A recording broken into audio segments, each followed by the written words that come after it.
Mr. Pruitt here. I wanted to straighten my hair in theme for the poem you read this week, just I don't know, for fun. But before I have people come in and talk about the readings, I just want to go through what they are real quick. So, real quick, let me pull it up. Nailed it. All right. So, like always, head into our middle school group, and your assignment, just like it will be every week, is just to um, read the readings, answer the questions as a discussion, and then make sure you start responding to people as well. I'm loving the discussion board that you guys have been doing. I think it's worked really well, and it's great to be able to see people interacting with each other in like a class discussion thing that may or may not have ever happened before. So the three, it looks like we've got posts coming in too. Fantastic. The three readings, song by My Chemical Romance. Who's this in the background? Song by My Chemical Romance, a song from The Greatest Showman, and then a song by Tupac. Those are the three readings. If you click three songs, it should open up for you. It's a PDF, so you can open it on your phone or whatever. We got all the songs there, and there's the longer one. And I'll have people on here in just a few minutes. I can tell you now that Dr. G selected This Is Me from the Greatest Showman soundtrack, and Tupac, the song Changes by Tupac, that's from Mrs. Kuchik, who selected that one. So guess who I'll be talking to in just a minute or two. But on top of that, if you didn't want to do the reading, because the reading is kind of long, I set lyric links. These are links to videos that are lyric videos. So if you click on one, we'll just go with this one. It'll take you to the video, probably an advertisement as well, if I had to guess. Yep, look at that. Nice, good YouTube advertisement. There we go. So if you come in here, it'll be a lyric video, and as it goes, yep, there you go. You can just read the lyrics. This is taken from the movie as well, so you can at least see some of the movie if you've never seen it. So once you've read those and done the assignment, make sure you've done that. Of course, post on the discussion board and do the replies. This video will be posted on Tuesday to start your week, and there are some instructions in the video or questions to answer in the video this time. So please, please, please watch the video from start to finish. It's like 15 minutes of your life. It's not that bad, right? Miss you guys. Hope you guys are doing well. Let me stop the screen share here. And here in just a moment, I'll be right back with Dr. G, Mrs. Kuchik.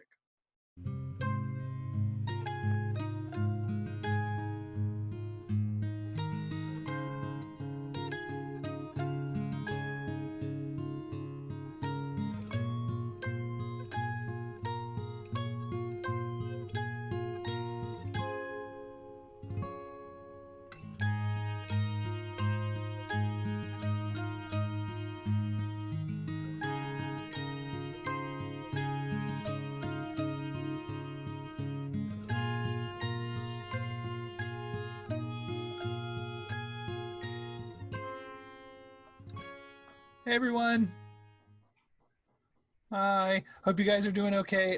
So this week I had Dr. G and Mrs. Kuchik pick out songs to use as poems. And so two of those came from them. And if you look across our current themes, you can probably guess who was who. But I went full emo this week for My Chemical Romance song. Dr. G picked, do you want to tell us? This Is Me from The Greatest Showman. Get a little musical theater, a little something different. There you go. And then Kuchik. In true Mrs. Kuchik fashion, I picked Tupac, Changes.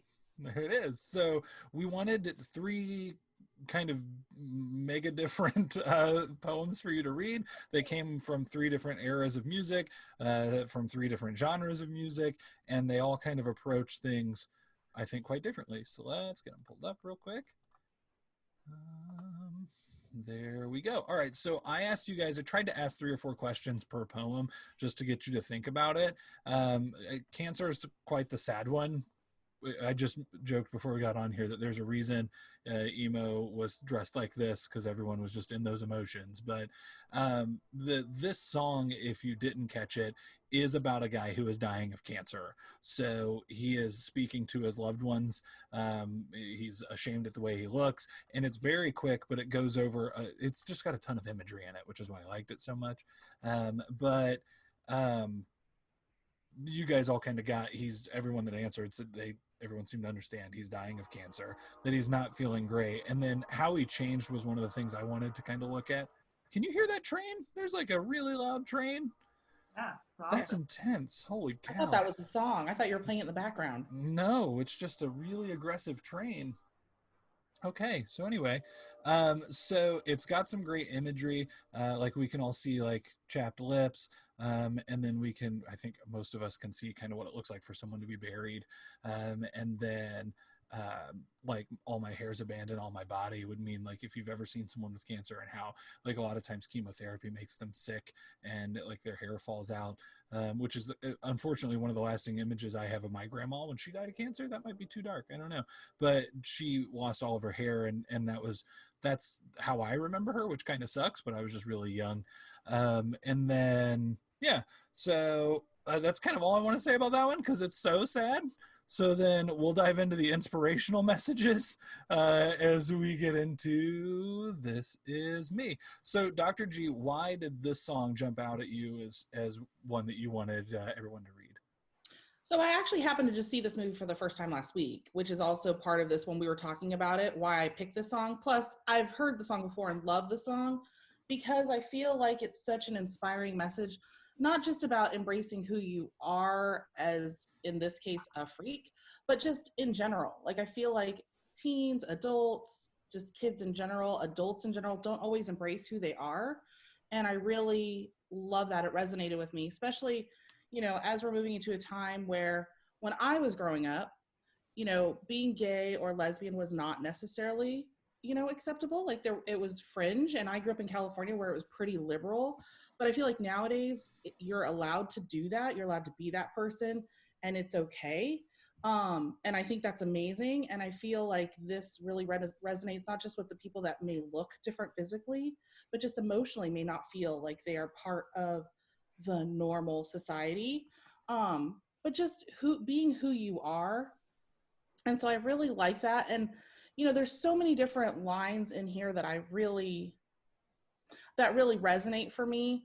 But what I really liked was when it goes into the part where it says your sharpest words want to cut me down. I really like how that really, one, is very vivid because we can all relate to that. But then I like how the song later goes into like, I'm brave and I'm bruised. Like it's okay if people have said things to you, but that doesn't mean that's who you are. Like you can rise above that and be yourself and just accept yourself for who you are. And so I really like that. And so it really just like that resonated with me because, you two know that I picked another song. And actually I had several songs because we've talked about this all year, that I really wanted to use. But when I saw this last week, it just really like made me think it's not just about being different. I mean, I'm not the same person I was at 20 years old or even at 12 years old or 13 years old. I'm a different person at 42. And, I just have to accept me for me. And this is who I am. And, you have to love yourself. And that's just a message all of us can like live with, you just had a baby. You're not the same dad you were with just Isaac. You have 2 kids now. So you're a different dad than you were just a few months ago. And that's amazing. And so, you have to accept you. And we know Miss Kuchek loves herself. She shares that all the time. And she's amazing. but all of us are going through different things and that changes who we are, but that doesn't mean that you can't love yourself. So that's why I picked the song. I just really like the message in it. And I thought it relates to most people because it doesn't matter what you're going through. Yeah, I was really excited, and I hope everyone watched the lyric videos for these because it's, I think, the easier way to read them. But I was really excited that they made an official lyric video so that you could see, if you hadn't seen the movie, it's a very glamorous version of P.T. Barnum and the history of he's the guy that invented the circus. And so it's kind of the freak show of the circus, like the bearded lady, and is really the one who sings this. But to see everyone kind of rallying around the idea that they're just going to own their identity it's a really powerful moment in the movie. It's a really powerful song in general. We hear it all the time. Katie loves this song, so she listens to it quite a bit. And then I've been humming it the last few days, and so Isaac's been singing it a lot as well. But You're welcome. yeah, thank you so much. It so all of the songs that we picked have a really strong voice. Like they all have this very you can almost hear someone saying it, or you can picture someone who would be sending that message out. I think in middle school, a lot of times we're trying to find our identity. We're kind of setting the foundation for who we're going to be as we grow up. Hilariously, this was very much me in middle school. like my mom came over yesterday because we had some stuff come up, so she had to take Isaac. So she came over, and I was all glammed up for this yesterday, and she was like, "Oh my God, it's a time machine." I was like, "Yeah, this is sorry, kind of weird, but it's something that like it's been weird getting all straightened hair and dyed black and all of that I was like, wow, this is very much how I was for 7th, 8th, 9th grade.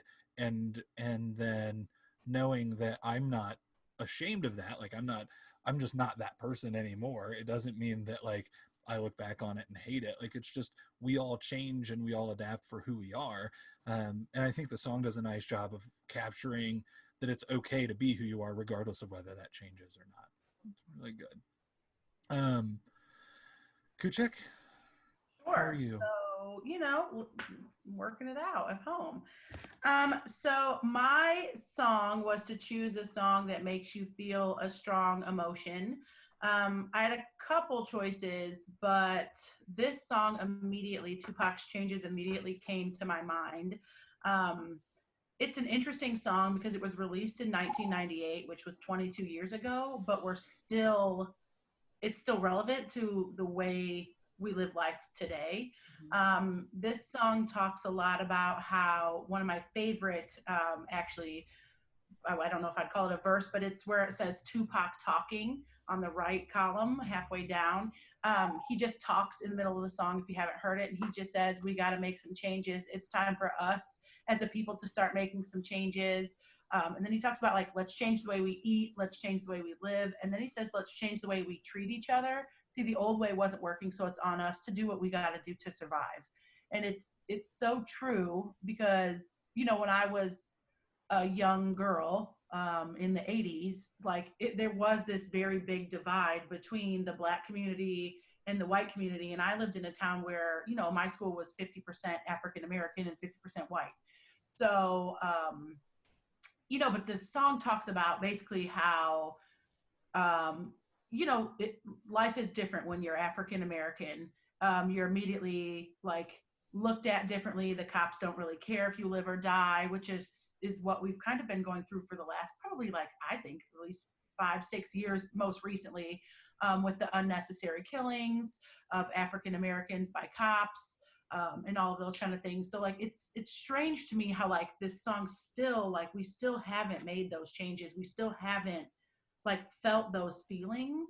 But it goes on the song in verse 2 talks about, I see no changes. All I see is racist faces. Misplaced hate makes disgrace to races.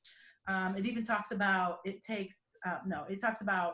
the evil out of people, we'll be acting right.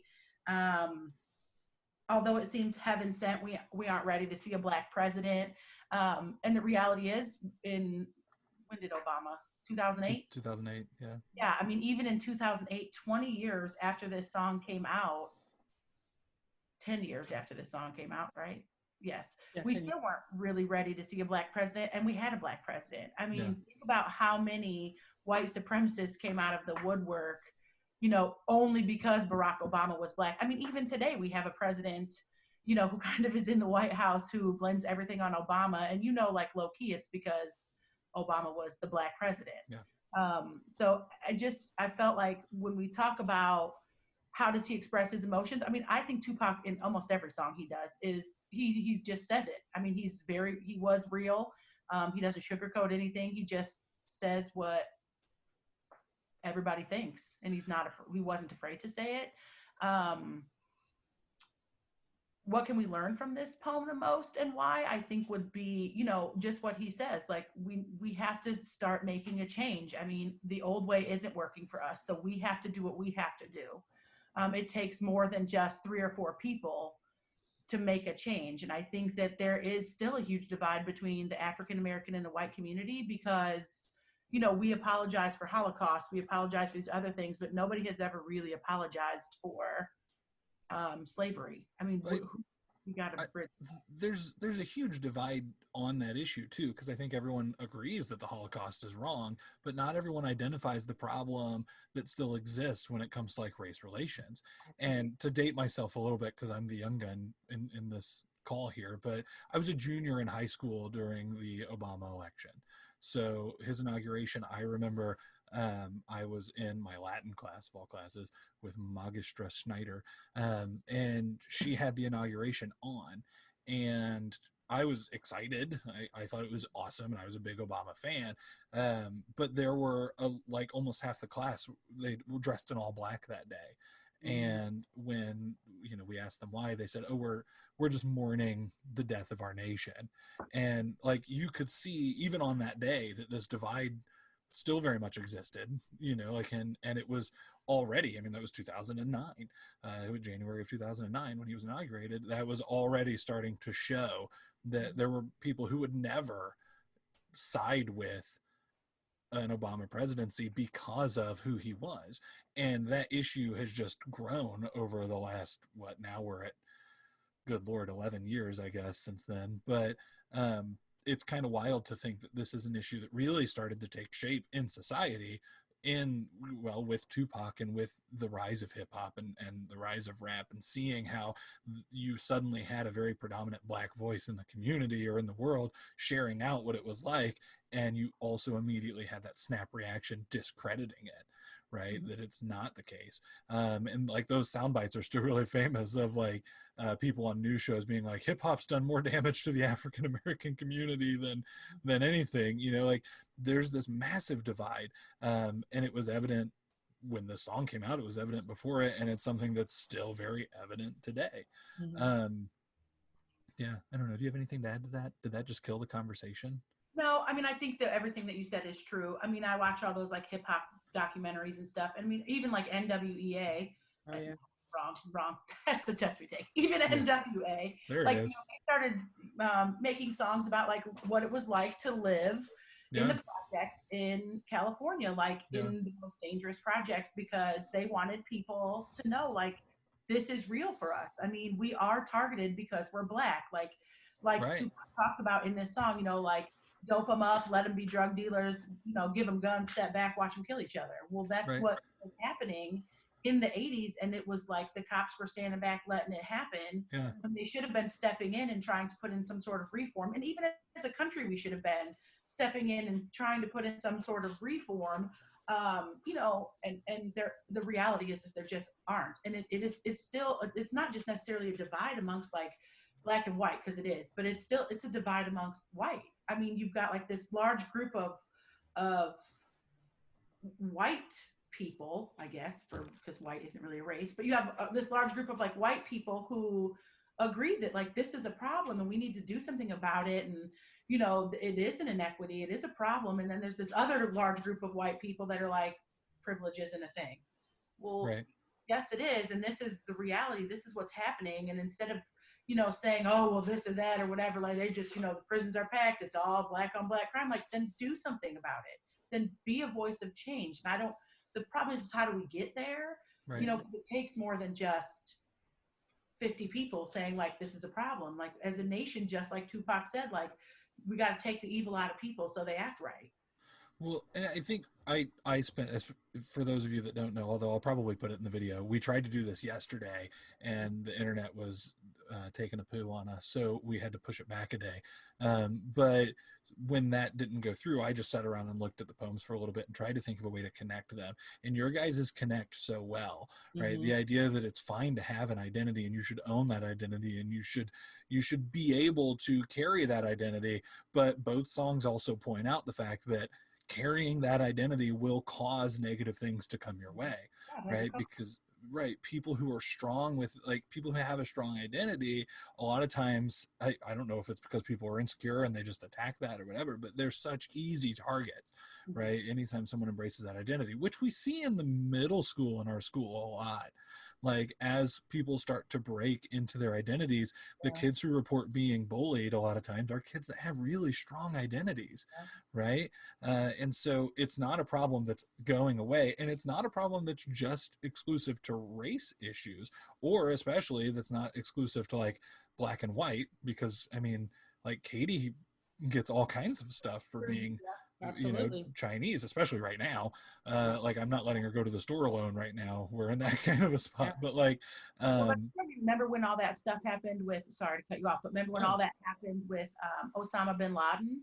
Yeah. And everyone just felt like any Muslim in America was, Right. and it's like, well, that's not really, that's not Right. bad. You know, like it, so I wouldn't let Katie go to the store alone right now. I wouldn't, Right. especially There, in the area of Indiana that we live. I would not. yeah, there's just this tremendous attitude that exists. And for some reason, these feelings are the feelings that people feel the strongest. So whenever they're upset or agitated by something, those seem to really come out, Yeah. Which kind of sucks. Yeah. Well, and I just wanted to add to what you were saying earlier, Pruitt, too, with actually all three of these actually all tying together, because people die because of their race. People die That's because true. they're different.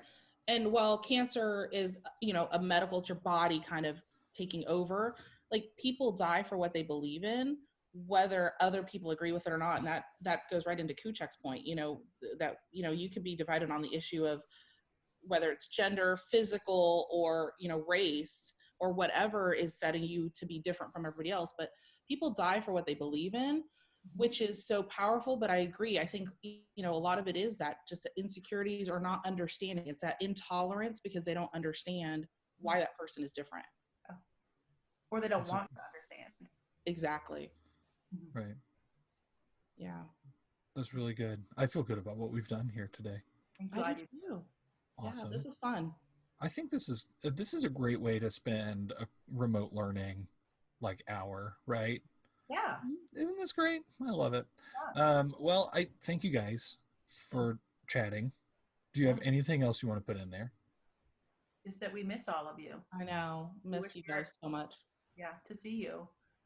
Imagine how great this conversation would be in person. I know. Oh my gosh. Right. Amazing. So like with a class, to hear people talking about that would just be wonderful. That might be something to think of next year. Yeah, I think so. Yeah. So, well, thank you guys for coming around. I really appreciate it. And have a great day. We miss you guys. Miss you you. guys. Bye. Bye.